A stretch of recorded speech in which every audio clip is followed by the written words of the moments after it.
So, when I tell people that I'm a modeler, they're like, she sits in front of a computer and punches numbers but then there's that part of it where you translate that information into tools that the stakeholders can use. And that to me is a really important component.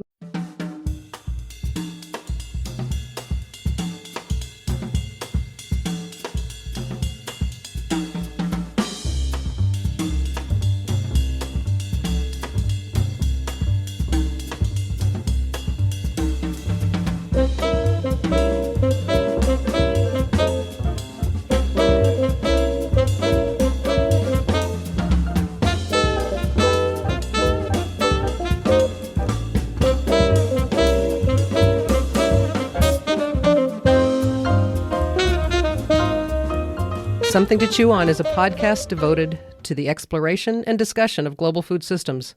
It's produced by the Office of Research Development at Kansas State University. I'm Maureen Olevnik, Coordinator of Global Food Systems. And I'm Colleen Lind, Associate Professor of Communication Studies at Kansas State. I studied the public's role in science and environmental policy. And I'm John Fabian. I'm a food scientist. Hello, everybody, and welcome back to the Kansas State University Global Food Systems podcast, Something to Chew On. In today's podcast, we will visit with Dr. Vaishali Sharda, a small but mighty advocate for tackling the question of climate, water availability, and crop management in today's challenging environment. Dr. Sharda's main area of study deals with modeling based on farm management scenarios, integrating agro-hydrologic models, and climate data. This research couples human activity and natural systems with applications in sustainable agriculture, water resources management, and applied hydrology, with particular interest in the Ogallala Aquifer and farming in the Great Plains. Dr. Vaishali Sharda is an assistant professor of biological and agricultural engineering at Kansas State University. Sharda carries a BS and MS in agricultural engineering and farm power and machinery, respectively, from Punjab Agricultural University, and a PhD from Auburn University in biosystems engineering. I would like to welcome you, Dr. Vaishali Sharda, to the podcast today. We would like to learn a little bit more about your background, about who you are, what got you interested in what you're doing, maybe how you got to K-State. And then we'll open this up for a good discussion with Dr. Lind and Dr. Fabian. So would you like to start by telling us a little bit about yourself? Sure. First of all, I'd like to thank you all for giving me this opportunity. I definitely appreciate it. Talking about my background, so I'm originally from India. I did my undergraduate and my master's in agricultural engineering from Punjab Agricultural University in Punjab, which is North India. And I applied for my master's in agricultural engineering or water resources in 2001. And then September 11 happened, and I did not get a visa to come to the United States.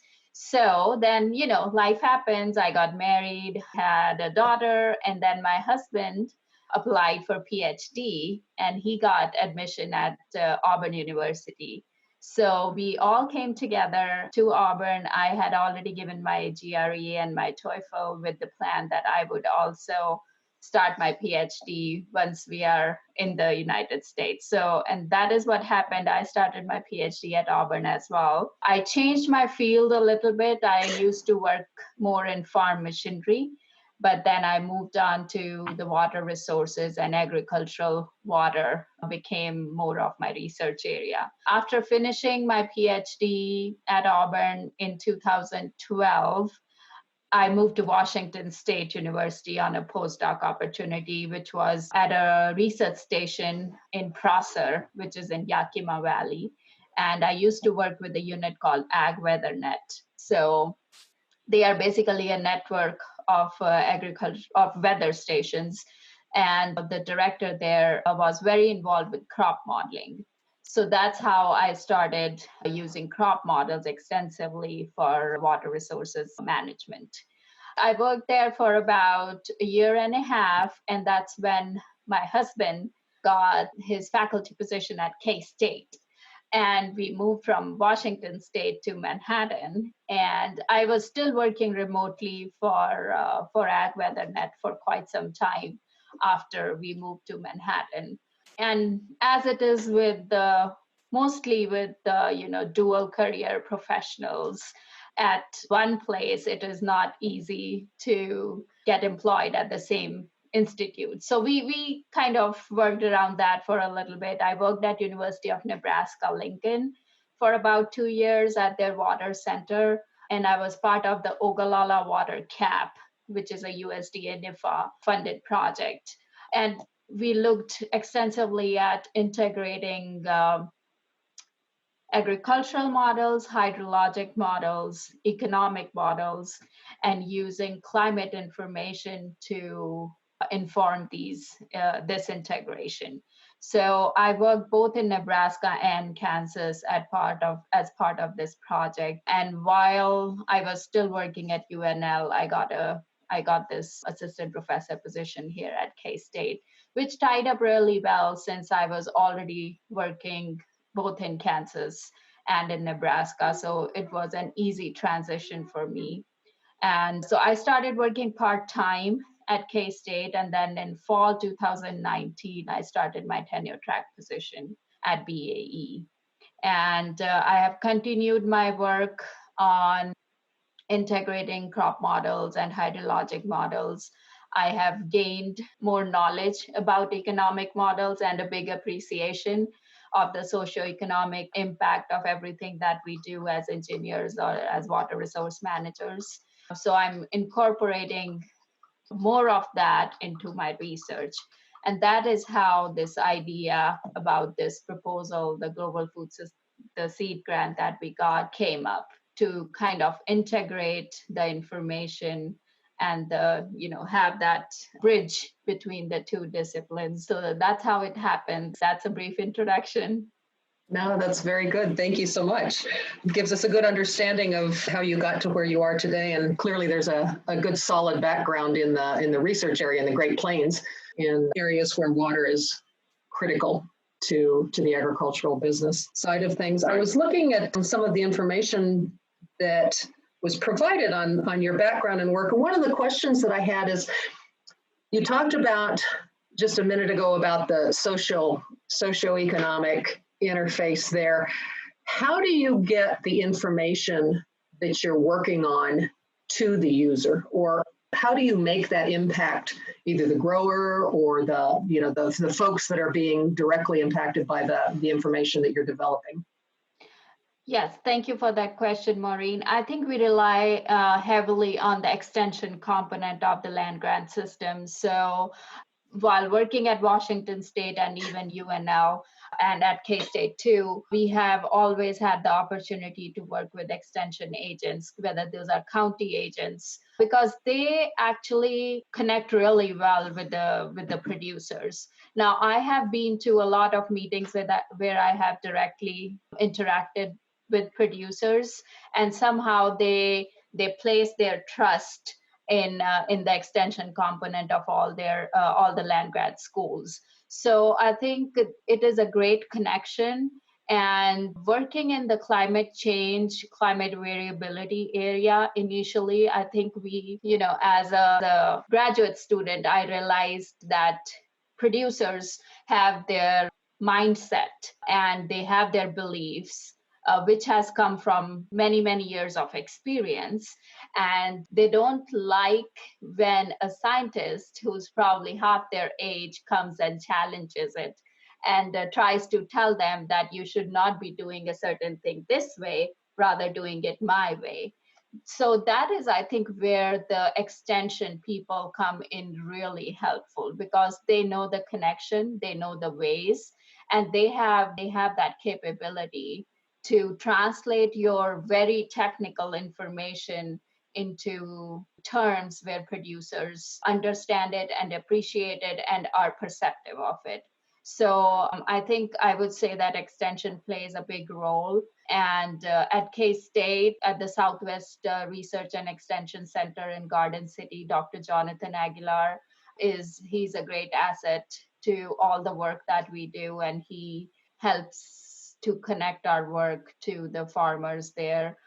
We conduct field days where a lot of producers in the region come and listen to what is being done, what is new, in specifically in irrigation research, and they pay attention, and they're very open to adopting new technologies or ways to conserve water to sustain the life of the Ogallala Aquifer specifically. If I could follow up on that, Maureen, I really appreciate the question. I had it on my list too. And I take your point about some voices just having more resonance with the farm audiences than others. And everything in the social scientific literature about diffusion of innovation would indicate that, you're absolutely right. You talk to the people who are closest and already have the trust of the producers. But I have to tell you that as I read your piece on ideal irrigation rates in Texas High Plains with soybeans, I grew up on a Nebraska farm, on a corn and soybean farm. I know what a visceral decision it is, whether to turn the irrigator on or not. And as I read that piece, I thought, wow, this is so immediate to the decision making of every farmer with a Senate pivot in. Now, obviously, that was in a particular context, and part of the argument of the article is it's going to vary by every context. What I'm getting at is, I don't quite want to let you off the hook. Surely there's a way that you can go about your research which provides information that's really useful and immediate to farmers. And it seems to me that that's what you're doing in your research. Do you think about the end user when you're designing your questions and designing your research? Right. And we totally do. And that's where decision support tools come into picture as well.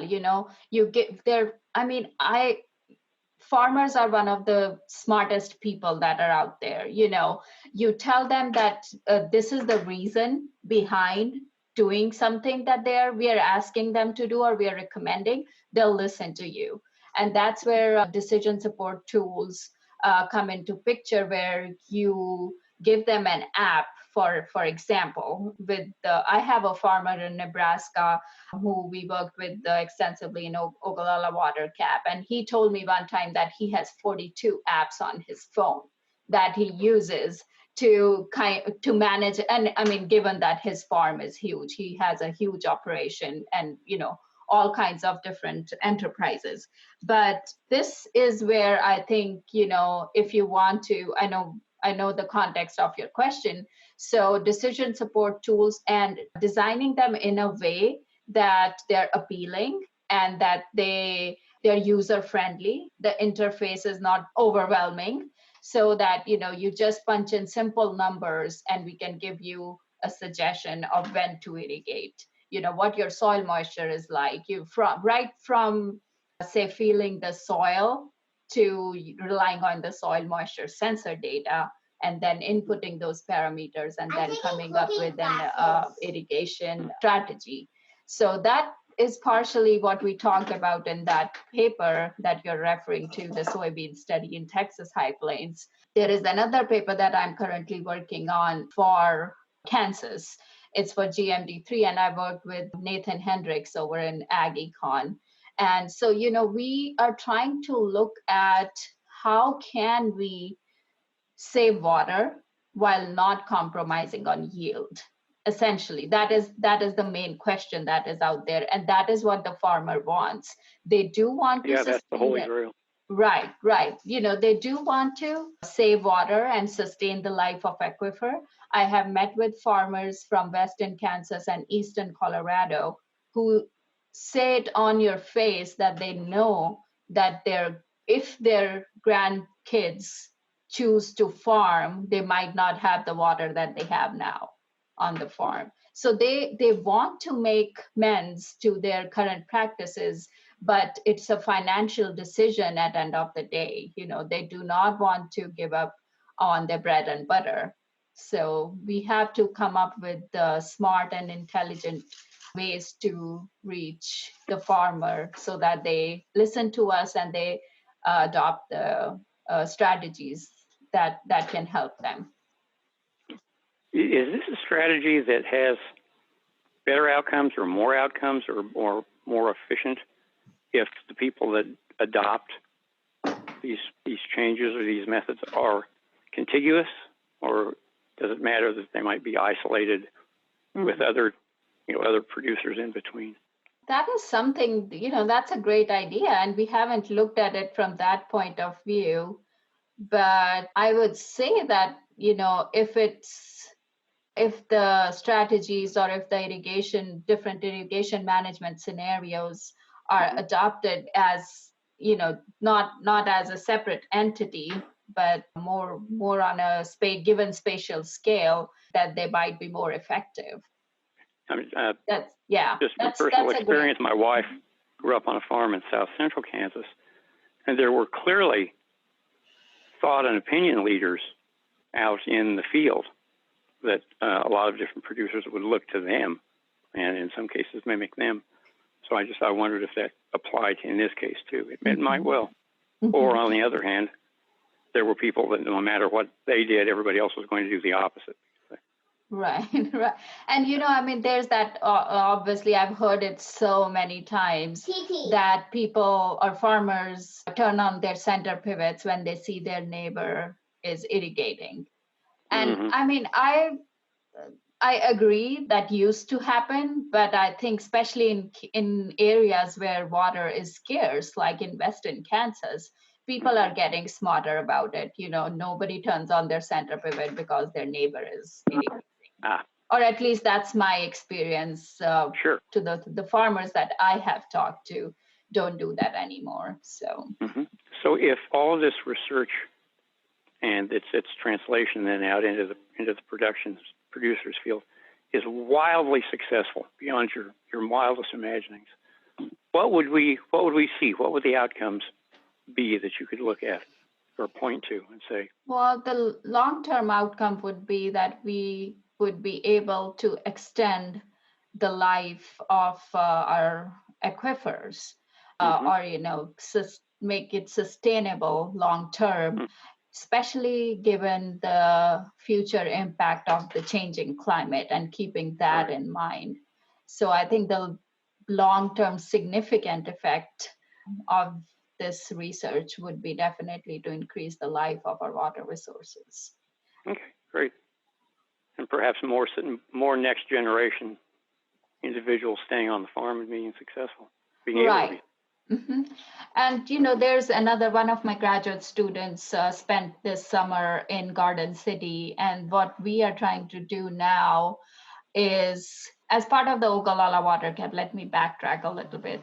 What we did was based on the information that we have from the environmental data, which is your weather data, and then in-field observations of plant data, growth, in-season growth metrics like leaf area index, biomass during the season of the crop that you're growing. So based on that, we calibrated our models, and then we studied the irrigation impact. What we are trying to do now is having more in-field data, for example, data from soil sensors, data from drones that tells you about crop stress indices, and then combination of satellite data. And we have aerial data from a manned aircraft, and they are collecting data and sending those images to us.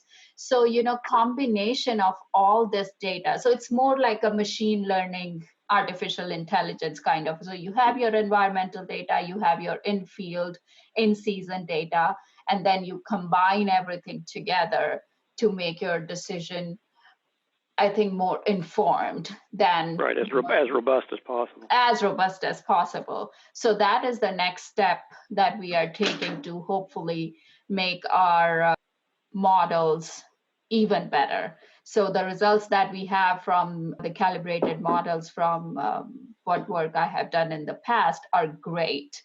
And the farmers that have adapted those irrigation strategies. So a combination of how much water is available in the ground, so we call it plant available water, and how frequently do you irrigate. That's called irrigation frequency. So the combination of the two is what we were using so far. But with this data set, I think we can add a layer of information to the models. Great. And I think that would be really interesting to look at. So my grad student is right now working on it, and I look forward to seeing his results. That how are they better, hopefully better than what we already have. Well, I hear you say that it's the extension folks that get out and get face to face with producers and sort of make the sell, if you will. Do you feel like you're an advocate? Do you enjoy that process as well, or is it just is that an end of the business that you're just not comfortable with? Because it sounds like a spectacular advocate. I completely enjoy it, and I think I have come a long way from being a grad student at Auburn to, I just love talking to people. So, and it's enlightening to, hear other people talk about their experiences. And I have no doubt that the farmer who has worked all his life in a field knows more about the entire management package of growing a crop than I do. But we are all learning from each other. So I really, really appreciate that part of the job, though I did not get to do much of it this year. But, that's something I completely enjoy. And I love when people challenge your science.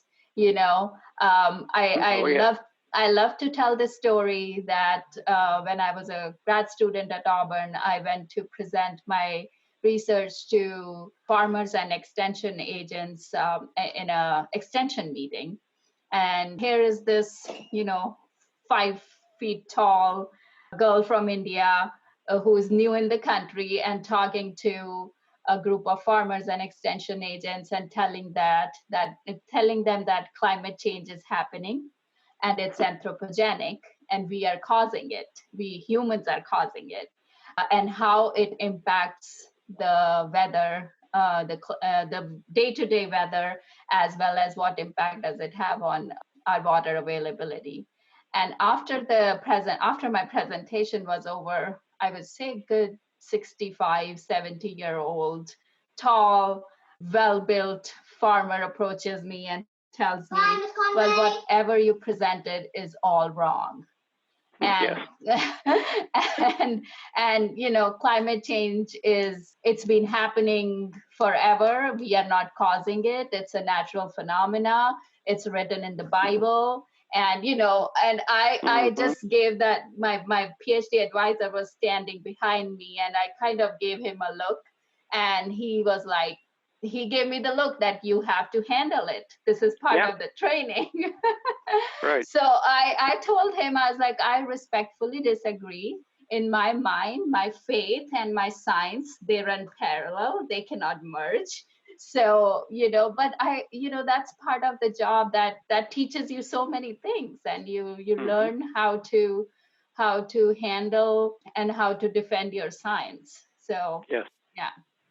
As someone who teaches communication, I, of course, love that story. I assume that kind of experience was unique to your extension training and background. I just wonder how many other scientists would be benefited by having that kind of experience of interacting with the public to present their findings. Yeah, I completely agree. It's enlightening. This is something that you cannot learn by doing research in your lab setting, until and unless. So, when I tell people that I'm a modeler, they're like, she sits in front of a computer and punches numbers and, but then there's that part of it where you translate that information into tools that the stakeholders can use. And that to me is a really important component. And I think, my father has spent all his life in extension. He retired as the additional director general of extension in Indian Council of Agricultural Research, which is parallel to USDA here. I should say that I grew up in the middle of it, and I grew up hearing about farmers and how research translates into field practices in the end, and that's where it should end. I love this part of the job. though I You know, do I'm- not I'm- have an extension appointment, but. Well, Well, I'm sort of of the opinion that Go scientists, ahead. regardless of what their research area is, would benefit by taking actual formal instruction in how to speak to people that are different than they are. It's not an inborn ability, and it's something that can be at least developed, and it makes a real difference, I think, or it can. I agree. I mean, I was just thinking about, I wonder if there are any ways that you can integrate those kinds of training experiences into any students that you're working with. If you don't have the extension appointment, it may not be obvious. Just a little bit of foreshadowing. We're talking in our department about ways that we can provide opportunities for graduate students across the campus to be able to have just those kinds of experience, to be able to be in touch in the future. That's really, really outstanding, the perspective that you bring to your work. Yeah. So Maureen knows about it, so both my graduate students who were going to come join our research team were not able to come because of the pandemic. Their travel plans changed. And the grad student that I have right now he's on the BSM. In our department, we have a BSMS integrated program. So it's essentially a fast track master's. He really enjoyed, as far as I hear from him, being out in the field and doing the field work, though his idea is to work more in data and in models, but he really appreciated being out in the field in Garden City. So, and that's why I really appreciate the partnership that we have with Dr. Aguilar over at the Southwest Research Station, because I think that's essential to what we do. On the research that you're doing, is there any of what you're doing that steps into the area of water contamination, or are you just looking at water availability in these areas? I'm not Okay. looking into contamination, but that is one thing I want to do. And that is one thing that there was a call for a proposal, I think a month ago or so, and I scratched my head, and I wanted to look out for a person who is more focused on contamination and water quality parts, so that we can partner together. But that is definitely something. There is a lot of work being done in Nebraska on groundwater contamination, and the team that I was part of at the Water Center, a lot of our colleagues did do that work. But I definitely want to bring that work to K-State as well, and start looking into it. Do you mind if we go back to climate change for a little bit? Came up with your narrative back at Auburn. I'm really interested to hear you talk about the way that you're integrating lots of different data sets and data into your models. The more information, the better, hopefully more robust, more accurate predictions based on models with more information. I know enough about our understanding of climate change and how it will impact rainfall patterns, humidity levels, when it's hot, variability. I'm wondering now, how much can we rely on the information that we have about climate in our models in the future? In other words, we've got some predictions about the way things might be changing, but is there enough variability now that we can be less confident in our predictions, and therefore that might hinder your models just because of the variability thanks to climate change?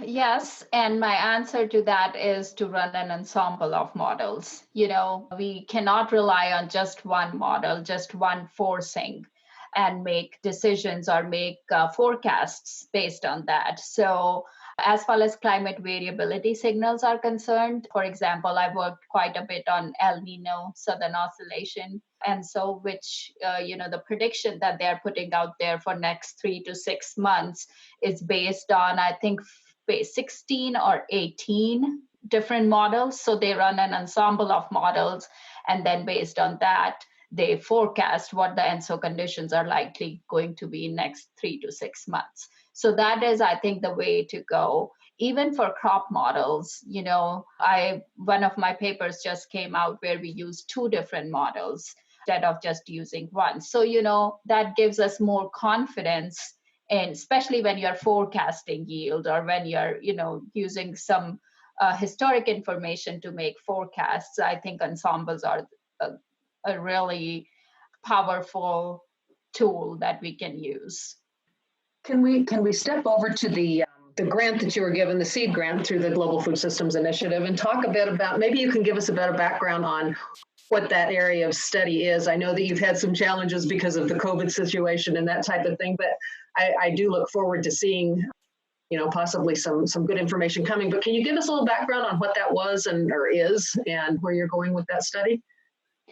Right, and so in that, in the grant that we got, working with Dr. Kate Nelson from Department of Geography, and so she works in spatial, social, setup and sustainability of our, more from the demographics side of things. I think the idea started, we were meeting for another I think it was a USDA call, and around the time the GFS call came out, and we were like, we can propose this idea for a smaller time period where we can get our initial data in and set up this vulnerability index.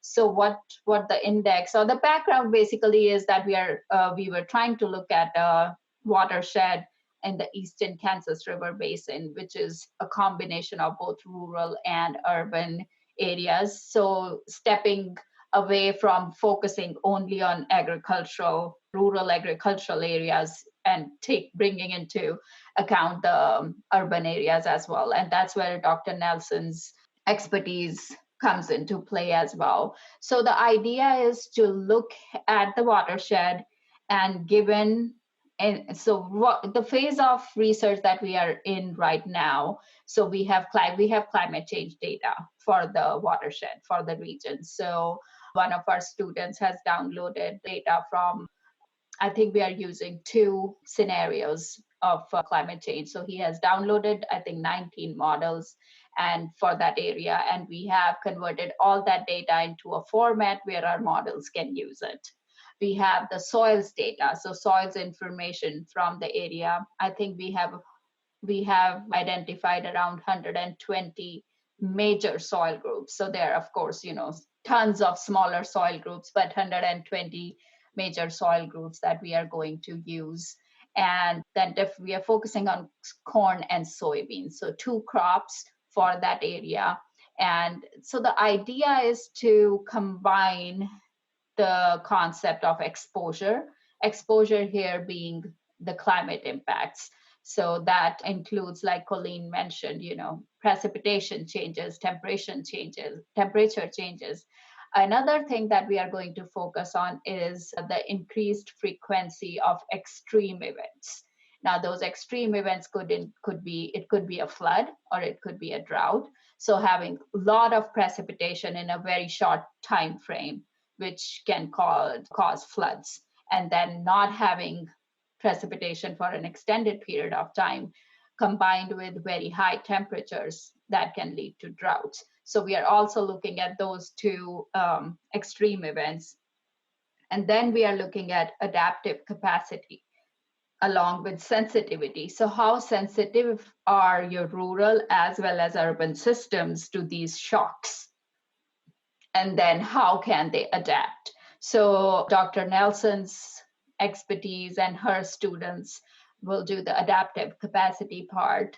I'm doing the crop suitability part based on the climate shocks. And then we will combine these 3 components to form an index, or that is the idea, that can hopefully translate into, if we have this climate change information in the future, how can we be prepared depending on this information, so that our rural and urban systems don't feel that, or they're ready to deal with that shock.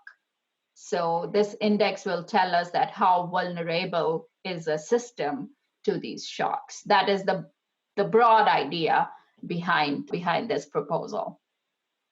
I'm curious, as I heard you talk about this, I was reminded that you focused on the Kaw River Valley, or the Kansas River Valley, as your area for this pilot study. I'm wondering if that was more a choice of convenience, or if there's something unique about this watershed Or is it the watershed because of the flooding issues? And in other words, why a watershed and why this watershed to delimit the area of your study? Right. So definitely flooding in the area was one of the drivers. We also wanted to look at, so most of the areas in Western Kansas are very rural. So there are not, where agriculture happens, there are not big urban centers. In this watershed, we are looking at Topeka, we are looking at Lawrence, we are looking at the western parts of Kansas City. So we do cover quite a few urban areas in the watershed as well as good bit of ag. So that was another. So another thing that I mentioned that this whole idea started as part of another proposal that we were thinking about. So in that proposal, there was also a component of groundwater wells. So this area also has a great network of groundwater wells that KGS manages. So that was another another driver behind choosing this watershed. No, that makes sense. It reminds me, I've talked to enough policymakers to know that there's a common misconception that climate change is an urban problem and that it will affect urban areas more. So having this kind of vulnerability index to show relative vulnerabilities between urban and urban areas, I think will be really informative potentially for policymakers. Right. And, look back 10 years, we have seen a lot of extreme events already in this area. So, you don't have to ask people to scratch their memory, kind of think about it. Oh, when did we have the last flood or when was the last drought? So, it's very recent. So I think that is definitely front and center, hopefully in the minds of policymakers as well, that this problem needs to be addressed. It also occurs to me that you have a new audience to get information out to once you produce this vulnerability index, if it works, right? So farmers are a unique lot with their own challenges, but now you have a different public to try and reach. And I think that will be an interesting challenge to find ways to get these messages out to municipalities, emergency preparedness directors, senators, just more variability in your audience too, right? Which will make it more challenging potentially. Mm-hmm. Yes, and interesting. Exactly. I'm very interested in, and until you started talking about 120 different major soil groups, I was like, oh yeah, sure. The kind of soil that you have will make a big difference in whether or not a massive amount of rainfall will impact that soil group. So fascinating. I'm really curious to know what kind of factors will be included into the social dimension or the social side of this index. Mm-hmm. The proposal alludes to things like inequality. I assume relative age will make a difference too. I assume kinds of occupations, but those are all just assumptions. So I probably will have to just wait and see, but I am really curious to find out what factors get thrown into the social side of the model. Right. And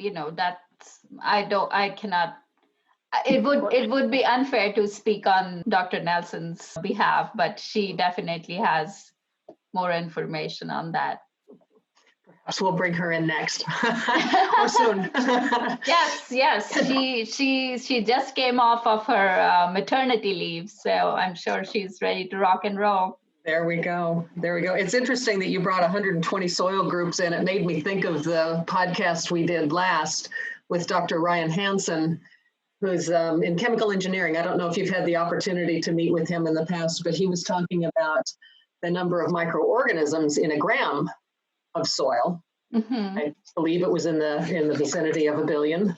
Yeah. And so you've got 120 different groupings of soils, and you take all of those groupings and multiply that by the number of different microorganism groupings that are going to be developing in different areas and different parts. It's amazingly complex. Yes. And these are just major soil groups, within that soil group, there are like so many different soils. So sure. Yes. Sure. We've got a lot to learn, I think. Yes, we do. That's fascinating. Big, hard question that would probably be a nice place to end, but I'll go ahead and lay this on you. We can maybe struggle with it together. It's it really is appropriate because we've talked so much about science communication and getting, applicable findings out to different kinds of publics, both private decision makers as well as potentially policy decision makers. I find your work about aquifer stabilization to be particularly salient because I spent about 4 months traveling around Kansas in 2014 at a series of public meetings about water, and heard lots of different people talk about, in rather conflictual ways about what do we do about the decline in the Ogallala Aquifer. And amongst the many different things that I heard from community members and farmers and extension experts, a common refrain I heard, especially from the general public, the interested but general public, was we shouldn't be growing corn in Western Kansas. Until those farmers figure out that we can't grow corn in Western Kansas, we're never going to solve this problem. And as I read some of your work, I was really struck by how problematic that might be. I mean, I can appreciate the sentiment, but given your work to try and maximize yields for farmers without depleting water resources, how would you respond to a concerned citizen who said something like that to you? We've got to stop growing toward high plains, or we've got to stop growing. Mm-hmm. Yeah, that is a hard question.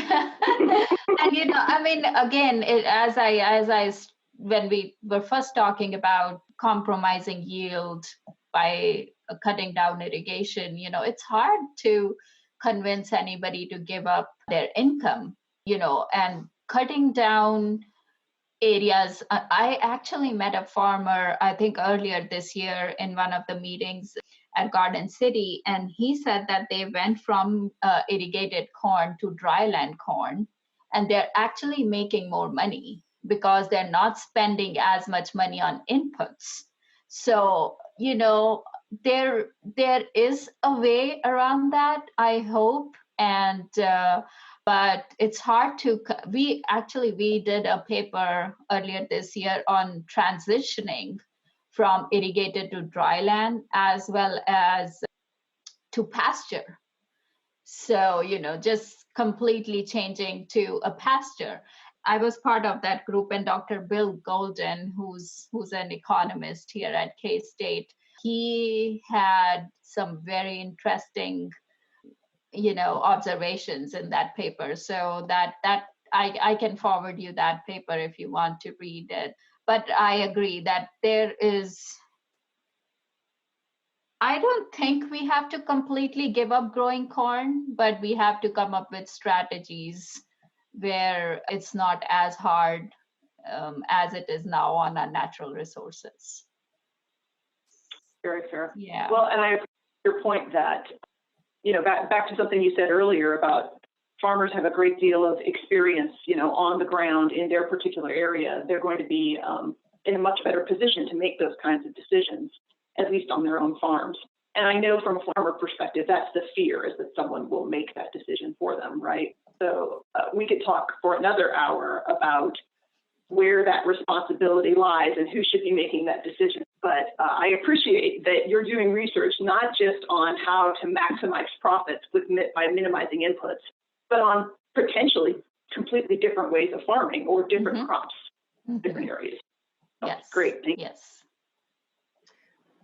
That's an interesting feed into something that's been floating in my head, and I'm not sure I know how to ask this question, but when you talk about different crops being grown, do you feel that there's potential for crops that aren't normally grown in these areas? And I'm thinking in terms of, we've got a lot of work in the Olathe campus done on small and urban farming, on smaller farming enterprises in some of the rural areas where there's less demand on water. They may be more water consuming crops in vegetables or fruits or whatever it might be in smaller quantities, but the very large scale demand isn't there. Do you see any potential in that kind of thing becoming a larger enterprise in Western Kansas, or is it just a niche that's going to be a niche forever in the state?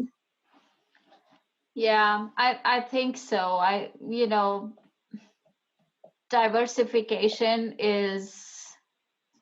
it's great, But for a farmer or for a farming enterprise that has been growing corn for generations, and sometimes the farmer will come to you and say that this is what I know how to do.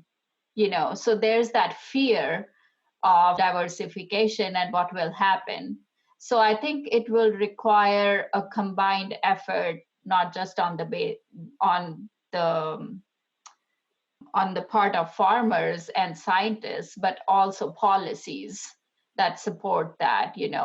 I don't know if that could be some kind of subsidies, some kind of tax credits. I mean, that's not my area and I shouldn't speak to that, but there has to be some sort of incentive where that risk is covered, I guess, of trying something new and what will happen thereafter. There is a farmer in Lawrence area, and he exclusively grows organic wheat. And he also has a vegetable farm, and he is very successful. But did he transition his land from corn? No, that's where he started. He's young. He's probably 10 years younger than me, and he's doing great. He's so innovative, but because he did not have that traditional, he did not grow up on a farm that was growing corn or wheat. He started this new thing that appealed to him, and it's working great. He sells to Whole Foods in Kansas City, so he has that niche, like you said, it's that niche market that appeals to certain people, but not everybody. I want to thank you very much for your time. And this was really, really an enjoyable conversation. I very much enjoyed it. I really enjoy it. Definitely been the experience. I loved our conversation. Thank you for having me. It's great. Thank you.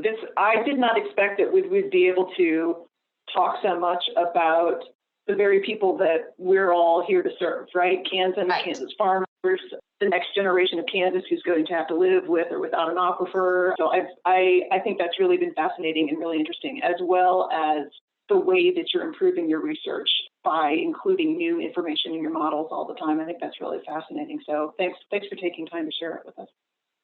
Thank you. Thank you very much, Vaishali. Thank you, Maureen. Bye.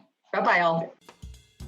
If you have any questions or comments you would like to share, check out our website at ksu.edu/research/global food and drop us an email. Our music was adapted from Wayne Gowen's album, Chronicles of Carmela. Special thanks to him for providing that to us. Something to Chew On is produced by the Office of Research Development at Kansas State University.